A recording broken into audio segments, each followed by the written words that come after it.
I'm Phil Heimlich. I am a conservative Republican, but I lean libertarian. I'm also a follower of Jesus, and we call this podcast The Radical Middle. When I was at law school at the University of Virginia, we had a professor who was an expert in constitutional law, and I will never forget the class where he discussed the abortion decision from 1973, Roe versus Wade. Now, he started the class very seriously by pointing out that he was pro choice and he believed that abortion should be legal. But he said that the decision in Roe versus Wade was wrong from a constitutional perspective, which was kind of gutsy because the vast majority of students in the class and in the school were pro choice. His reasoning was that there is nothing in the Constitution that provides a right to an abortion. So it should, from a legal perspective, be left to the states. I'm bringing this up because I think it's important that we understand that there's a difference between whether something is a constitutional right versus whether it is good policy.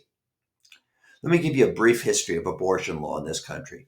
Up until the early 1970s, abortion had been a crime. Now, it's not clear how many women had illegal abortions every year. Some scholars estimate as much as 20%, but we can't verify that. We do know that vast numbers of women got illegal abortions either by trying to self induce them, which obviously put them at great medical risk, or by going to someone who illegally performed the abortion. And that person risked going to prison.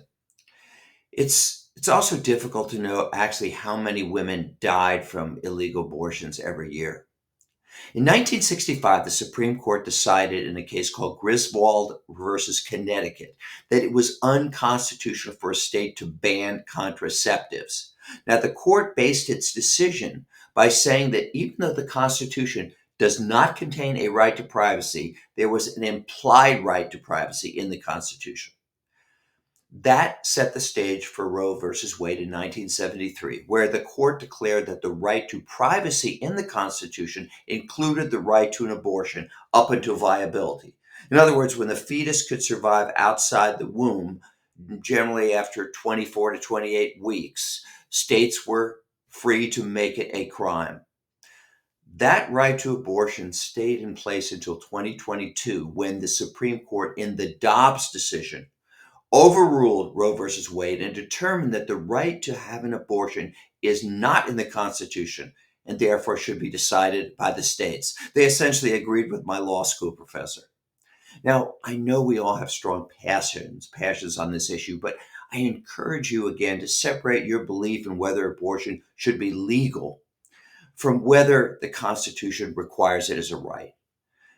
My thinking is that my professor was right in stating that there is nothing in the Constitution that provides a right to abortion, and therefore it should be left to the states.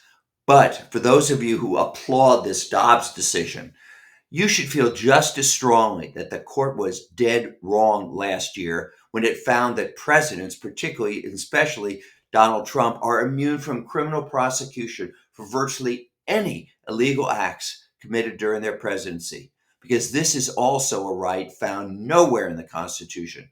In other words, the Supreme Court pulled it out of thin air. I'm Phil Heimlich, and this is the Radical Middle.